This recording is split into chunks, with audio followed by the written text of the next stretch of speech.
నీలాంజన సమాభాసం రవిపుత్రం యమాగ్రజం ఛాయామార్తాండ సంభూతం తం నమామి శనేశ్వరం. ఓం శ్రీ జగద్గురవే నమః. జగద్గురువైనటువంటి శనీశ్వర మహారాజుకి జై. మనకి శని జయంతి ఈరోజు. శని జయంతి అంటే ఎప్పుడు వస్తుందంటే వైశాఖ మాసం శుక్ల కృష్ణపక్షం అమావాస్య తిథి రోజున వస్తుంది. కాబట్టి ఈ రోజు శనివారం అవడం కూడా చాలా విశేషమైనటువంటి రోజు. శనివారంతో కూడినటువంటి శని జయంతి రావడం చాలా అదృష్టంగా భక్తులంతా కూడా భావించాలి. అయితే 30 సంవత్సరాలకి ఒక్కసారి ఈ శని జయంతి వస్తుంది. తన సొంత రాశి అయినటువంటి కుంభ రాశిలోకి మరి ఈ యొక్క శని ఉన్నప్పుడు ఈ యొక్క శని జయంతిని మనం జరుపుకుంటాం. కాబట్టి ఈ శని అంటే కర్మకి, ఆ తర్వాత ఈ యొక్క డిసిప్లిన్కి, క్రమశిక్షణకి మారుపేరు అన్నమాట. ఆయన్ని కర్మ ఫలదాత అంటాము. అలాగే కర్మ కారకుడు అంటాము. కర్మకి కారకుడు అయినా మళ్ళీ ధర్మానికి కూడా ప్రతీక అనమాట. అయితే ఎవరైతే ఈ యొక్క శని దశలు నడుస్తున్నప్పుడు అర్ధాష్టమ శని, అష్టమ శని, అలాగే ఏలినాటి శని, సాడే సప్తంటం ఇలాంటివన్నీ నడుస్తున్నప్పుడు ఎవరైతే అన్యాయంగా అధర్మంగా వీళ్ళు ప్రవర్తిస్తారో అటువంటి వాళ్ళని శనీశ్వరుడు శిక్షిస్తాడు. ఎందువల్లంటే ఆయన ధర్మమూర్తి. కాబట్టి మనకి ఈ శనీశ్వరుడు ఏం చేస్తాడంటే మనకి ఈ ఏలినాటి శని సమయాలలో చాలా కష్టాలను ఇస్తాడండి. ఈ అర్ధాష్టమ అష్టమ శని సమయాల్లో అనుకుంటాం. నిజమే, కష్టాలతో పాటు సక్సెస్ కూడా ఇస్తాడు అనేటటువంటి విషయాన్ని భక్తులు మర్చిపోతారు. అంటే ఇతర మనకి మిగతా 8 గ్రహాలు కూడా మనకి ఏం చేస్తాయంటే సుఖాలను ఇస్తాయి, అలాగే ఫలితాలను ఇస్తాయి, చాలా స్పీడ్గా ఇస్తాయి. కానీ శనీశ్వరుడు మాత్రము చాలా స్లోగా, మందుడు అంటాం ఆయన్ని, స్లోగా నడుస్తాడు. ప్రతి ఒక్క గ్రహము కూడా ఒక సంవత్సరం లోపల లేకపోతే సంవత్సరంలో గిర్రమని తిరిగేసి ఒక రాశిలో ఉంటారు. తర్వాత తొందరగా ముగించుకొని వేరే రాష్ట్రానికి వెళ్ళిపోతారు. కానీ శనీశ్వరుడు మాత్రం 2.5 సంవత్సరాల పాటు ఒక్కొక్క రాశిలో ఉంటూ వస్తాడు. కాబట్టి అతని యొక్క సహజ నైజం ఏమిటంటే ఆలస్యంగా ఇచ్చినప్పటికీ కూడా అద్భుతమైనటువంటి ఫలితాలను ఇస్తాడు. రాజయోగ కారకుడు ఆయన. శని యొక్క అనుగ్రహం లేదే ఏ జీవికి కూడా ఆయుర్దాయం అనేటటువంటిది పరిపూర్ణంగా ఉండదు. అంటే లాంగిటివిటీ ఆఫ్ లైఫ్ ని ఇచ్చేటటువంటి ప్లానెట్ శని మహారాజు అనమాట. అలాగే ఇతర ప్లానెట్స్ అన్నింటినీ కూడా మనం ఏమని చెప్పుకుంటామంటే మనకి ఈ యొక్క క్రమశిక్షణ ఇవన్నీ కూడా ఉన్న క్రమశిక్షణ నేర్పించిన శని మాత్రము మనము దేవుడు, శని దేవుడు అంటాం. మిగతా ప్లానెట్స్ మామూలుగా గ్రహాలు అని అంటాం. కుజగ్రహము, బుధ గ్రహము ఏమి అంటాం. కానీ శని మాత్రం దేవుడు. ఈ యొక్క శని తన మాతృభక్తి చాలా ఎక్కువ. ఛాయాదేవ తన తల్లి అయినటువంటి ఛాయాదేవ పట్ల. ఆ విధంగా ఎవరికైతే శని బ్రహ్మాండంగా ఉంటుందో, ఉచ్చ స్థితిగతుల్లో ఉంటాడో శని, మన తులారాశి, వృషభ రాశి లాంటి స్థానాల్లో, మకరం, కుంభం లాంటి స్వక్షేత్రాలను ఇలా ఉన్నప్పుడు ఆ యొక్క జీవికి తను మాతృభక్తిని కలిగిస్తాడు. అంటే తల్లి వల్ల లాభాలను కలిగిస్తాడు. తల్లి వల్ల ఈ అబ్బాయి, ఈ జాతకుడు వృద్ధి చెందేలాగా తల్లి సలహాలను పట్టుకొని ఉంటాడనమాట. అంటే ఎవరైతే తల్లిని అవమానిస్తారో అటువంటి వాళ్ళని శని నిర్దాక్షిణ్యంగా, నిర్దయగా శిక్షిస్తాడు. తన సొంత తండ్రి అయినటువంటి సూర్య భగవానునే ఆయన నిర్దాక్షిణ్యంగా శిక్షించాడు. తన తల్లి ఛాయాదేవిని వదిలేశాడు. కాబట్టి ఇలా మరి శని జయంతి రోజులు మనం ఏం చేయాలండి అంటే ఆ రోజున తెల్లవారుజామునే నిద్ర లేవాలి, సూర్యుడు రాకముందే. ఆ తర్వాత తలంటు స్నానం చేసి నల్లని వస్త్రాలను ధరిస్తాము. అలాగే చక్కగా ఇంట్లోనే అందరికీ కూడా చాలా మందికి తెలియదు ఏంటంటే, శని జయంతి లేదా శని అభిషేకం అని అనగానే గుళ్ళకు పరిగెత్తుతారు. ఇది మానేసేయండి ఫస్ట్. నవగ్రహ ఆరాధన ఇంట్లో కూడా చేసుకోవచ్చు, శనీశ్వర ఆరాధన. అది నార్త్ ఇండియాని చూసి మనం నేర్చుకోవాలి. అందువల్ల శని యొక్క ప్రతిమని కానీ, శని యొక్క ఫోటోని కానీ, మన విగ్రహాన్ని కానీ ఇంట్లో పెట్టుకొని మనము ఆ రోజున చక్కగా పూజా మందిరం దగ్గర కొన్ని బియ్యం వేసి దానిపైన చక్కగా తమలపాకు వేసి దానిపైన ఈ శనీశ్వరుడి యొక్క విగ్రహాన్ని మనం ఏర్పాటు చేసుకున్న తర్వాత మనం ఏం చేయాలంటే, మస్టర్డ్ ఆయిల్ అంటే ఈ యొక్క ఈ నూనె ఏంటది, ఈ యొక్క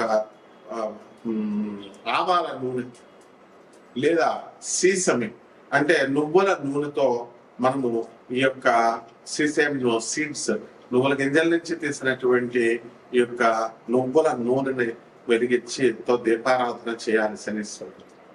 అలాగే నువ్వుల నూనెతో ఆ యొక్క విగ్రహానికి ఆ శనీశ్వరుడి యొక్క నామాన్ని జపిస్తూ మనము ఈ యొక్క బీజమంత్రాలను కూడా ప్రామ్ అనేటటువంటిది శనీశ్వరుని యొక్క బీజము. మరి ఓం ప్రాం నమః అంటూ ఓం ప్రాం ప్రేమ్ అట్లా చెప్పుకుంటూ శనీశ్వరాయ నమః అంటూ మనము శనీశ్వరుడికి అభిషేకం, తైలాభిషేకం చేస్తాం. అలాగే ఈ రోజున వికలాంగులకి, పేదవారికి, సాధువులకి, తర్వాత ఈ యొక్క అనాథలకి కనుక దాన ధర్మాలు ఎవరైతే చేసుకుంటారో శని జయంతి రోజున, ఆ రోజున విపరీతమైనటువంటి పుణ్య ఫలము ఈ చేసినటువంటి వాళ్ళకు వస్తుంది. మిగతా రోజుల్లో చేసేది వేరు, శని జయంతి రోజున చేసేటటువంటిది చాలా అద్భుతమైనటువంటి ఫలితాలను ఇస్తుంది అన్నమాట. అలాగే శని రాజ్యాధికారాన్ని ఇస్తుంది కాబట్టి శనికి ఎవరైతే రాజకీయ నాయకులు ఉన్నారో అటువంటి వాళ్ళంతా కూడా మన శనీశ్వరుడు చక్కగా ఈ యొక్క రాజయోగాన్ని ఇమ్మని చెప్పి ప్రార్థిస్తారు శని జయంతి రోజు. అలాగే ఈ యొక్క శని అభిషేకాలతో పాటు మనకి వీలున్నంత వరకు దాన ధర్మాలు ఇవన్నీ కూడా మనం చేసుకుంటాం. అలాగే చిమ్మిలి బొండల్ని తయారు చేసి మనం నైవేద్యంగా శనీశ్వరుడికి మనం పెట్టుకోవచ్చు, లేదా బెల్లం మొక్కని నివేదనగా శనీశ్వరుడికి మనం పెట్టుకోవచ్చు. ఈ శని జయంతి రోజున ఓం శనైశ్చరాయ నమః అనేటటువంటి మహామంత్రాన్ని 108 సార్లు మనము జపించవచ్చు అన్నమాట. అలాగే నీలి పువ్వులన్నా, నీల శంఖం పువ్వులన్నా శనీశ్వరుడికి చాలా ఇష్టం కాబట్టి అందరూ కూడా మనకి నీలం రంగు పువ్వులను తీసుకొచ్చి మనము స్వామివారికి సమర్పించాలి. అదేవిధంగా నీలము రంగు లేదా బ్లూబెర్రీస్ ఫ్రూట్స్ ని మనం, నేరేడు పళ్ళు ఇలాంటివి నీలి రంగులో ఉన్నటువంటి ఫ్రూట్స్ అన్నిటిని కూడా తీసుకొచ్చి మనము శనీశ్వరుడికి నైవేద్యంగా మనం పెట్టాలి. ఈ రకంగా ఎవరైతే కష్టాలను మనకి ఎదుర్కొనేటటువంటి శక్తిని ఈ శనీశ్వరుడు ఇస్తాడు, అటువంటి వాళ్ళందరూ కూడా ఆ కష్టాలని ఎదుర్కొని సక్సెస్ అనేటటువంటి బాటలో వీళ్ళు ముందుకు వెళ్ళాలి. అలా కాకుండా మామూలు ప్లానెట్స్, మామూలు గ్రహాలు ఇచ్చినట్టుగా మనకి సుఖాలు సునాయాసంగా కష్టం లేకుండా వచ్చింది అనుకోండి, దాని విలువ మనకి తెలియదు. కాబట్టి శనీశ్వరుడు ఏం చేస్తాడంటే మనకు చాలా కష్టాలను కలిగిస్తాడు. సరే, ఈ యొక్క ఎయిర్లైన్స్ సమయంలో యాక్సిడెంట్లు ఇలాంటివన్నీ కూడా జరుగుతాయి. జరిగిన తర్వాత నిరంతరము ఎవరైతే నడుస్తారో, నిరంతరము ఎవరైతే కృషి హార్డ్ వర్క్ చేస్తారో, వాహనాలు ఇవన్నీ వాడకుండా వీలున్నంత వరకు సింపుల్ లైఫ్ ని ఎవరైతే లీడ్ చేస్తారో అటువంటి వాళ్ళంటే శనీశ్వరుడికి చాలా ఇష్టం అన్నమాట. అందువల్ల ఎవరైతే క్రమశిక్షణ కలిగి ధర్మబద్ధతగా ఎవరైతే ఉంటారో అటువంటి వాళ్ళకి సంతానం లేనటువంటి వాళ్ళకి కూడా సంతానాన్ని కలిగిస్తాడు. ఎప్పుడైతే యోగము లేకపోయినా సరే, జాతకుడికి ధనయోగం లేదనుకోండి, అటువంటి వాడిని కూడా ధన యోగాన్ని శనీశ్వరుడు కల్పిస్తాడు.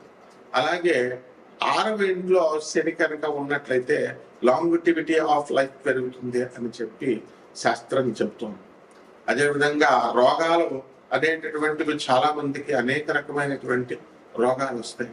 సాధారణంగా డెర్మటాలజీలో మనకి చర్మ సంబంధమైనటువంటి ఈ యొక్క డెర్మటాలజికల్ డిజార్డర్స్ అనేటటువంటివి వస్తాయి. ఆ విధంగా చర్మ వ్యాధులతో పాటు హ్యూమన్ ప్యాపిలోమా వైరస్ హెచ్పివి వ్యాధులు కూడా మనకి ఈ యొక్క శని ప్రభావం వల్ల వస్తుంది. అలాగే పిసిఓడి ప్రాబ్లమ్స్, ఈ హార్మోన్స్ ఇంబ్యాలెన్స్ వల్ల వచ్చేటటువంటి ఈ వ్యాధులన్నీ కూడా క్యాన్సర్ కి దారి తీస్తాయి. ఈ హెచ్పివి వైరస్ కూడా అందువల్ల వాటినన్నింటినీ కూడా ఈ యొక్క శనీశ్వరుడు నిరోధిస్తాడు. కాబట్టి ఒక్కొక్క రాశి వారిగా ద్వాదశ రాశుల వారందరికీ కూడా ఎటువంటి ఫలితాలు ఇస్తారో మనం చూద్దాం. ముందుగా ఇవన్నీ కూడా గోచారాల రీత్యా కోటాను కోట్ల మందికి అందరికీ కూడా కామన్ ప్లాట్ఫామ్ లో మనం చెబుతున్నాము కాబట్టి దాని రీత్యా మనకి ఫలితాలు అనేటటువంటివి ఇలా ఉన్నాయి రాశి ఫలాలు అని మనం చదువుకుంటాం, వింటాం. అయితే ఈ యొక్క వ్యక్తిగత జాతకం అనేటటువంటిది ఒక్కొక్కలాగా ఉంటుంది. ఎవరైతే వ్యక్తిగత జాతకాలు కావాలనుకుంటున్నారో వాళ్ళందరికీ కూడా నాసా లైవ్ రిపోర్ట్స్ బట్టి అమెరికన్ టెక్నాలజీతో మేము ఈ యొక్క జాతకాలు చెప్తాం. అటువంటి వాటిని మనల్ని సంప్రదించవచ్చు. ఒక్కొక్క రాశి వారికి కూడా ఈ శని జయంతి ముందు ఎలా ఉంటుంది, ఆ శని జయంతి తర్వాత ఈ యొక్క విశేషమైనటువంటి రెమెడీస్ చేసుకున్న తర్వాత ఒక్కొక్క రాశి వారికి ఎలా ఉంటుందో మనం చూద్దాం. ధనుస్సు రాశి, ఈ ధనుస్సు రాశి వారికి అందరికి కూడా చాలా ఇంపార్టెంట్ శని జయంతి. ఎందుకంటే అర్ధాష్టమ శని నడుస్తున్నాడు. ఈ సమయంలో అన్ని పనులు కూడా మేము ఆగిపోవడం, ఆలస్యంగా నడవడం, స్ట్రగుల్స్, కంఫర్ట్ లేకపోవడము, ఇలాంటివన్నీ కూడా జరుగుతూ ఉంటాయి. అయితే ఈ రాశి వారికి అందరికీ కూడా మనకి ఈ యొక్క గురుడు షష్ఠ స్థితిగతుడై ఉన్నాడు. తర్వాత 2 జూన్ 2026 సంవత్సరం నుంచి కూడా కర్కాటక రాశిలోకి గురుడు మారిన కారణంగా మనకి ధనుసు రాశి వారంతా కూడా మంచి రోజులు చూడడానికి అవకాశాలు అధికంగా. ఎవరైతే రియల్ ఎస్టేట్ వ్యాపారాలు చేస్తున్నారో అటువంటి వాళ్ళందరూ కూడా వ్యాపారాల్లో లాస్ అవడానికి అవకాశాలు అధికంగా కనబడ్డాయి ఎంతకాలం కూడా. అలాగే ఎవరి పేరు మీద అయితే ఇళ్ళు ఉన్నాయో, ఎవరి పేరు మీద అయితే స్థలాలు ఉన్నాయో అటువంటి వాళ్ళందరూ కూడా మీకు రేట్లు ఎక్కువగా రాలేదు. అటువంటి వాళ్ళు ఈ శని జయంతి రోజున ఎవరైతే శనికి చక్కగా పూజలు పురస్కారాలు చేసుకుంటారో ఇళ్లలో చేసుకోవాలి.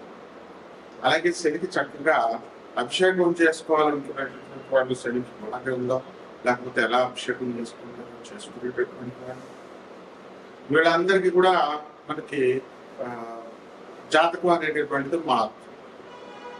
కాబట్టి ఇక్కడ ధర్మబద్ధంగా ఉండాలి. వ్యాపారాలు రియల్ ఎస్టేట్ ఎందుకు కోల్పోయినాయి, ఎక్కువ రేట్లు మీరు చెప్పేయడము, మార్కెట్ అంతా కూడా చాలా ఎక్కువగా రేట్లతో కొనడము, కొంత సాటిస్ఫాక్షన్ స్టేజ్ వచ్చేసి ధర్మని శ్రద్ధ పడిపోవడం అనేటటువంటి జరిగింది.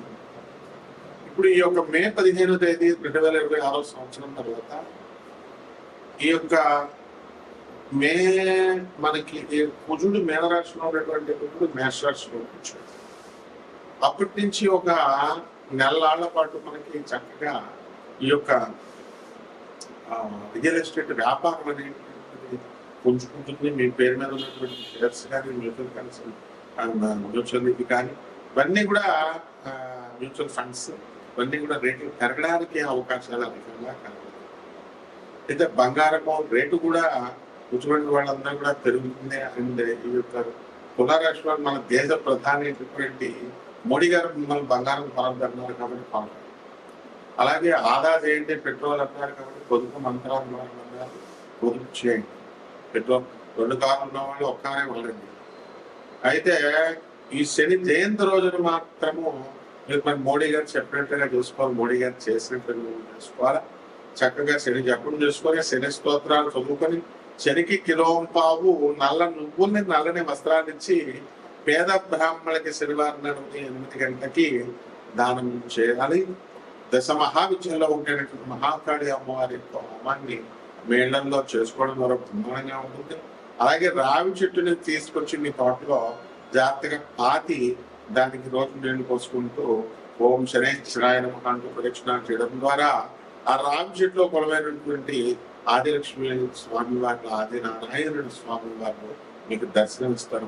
అనుగ్రహం లభిస్తుంది. సమస్త కష్టాలు అనేటటువంటివి కూడా మీకు తీరుకోవడానికి అవకాశం ఉంటుంది. బ్రహ్మాండంగా ఉంటుంది. జాగ్రత్తలు ఎలా చేసుకోండి. శుభమస్తు.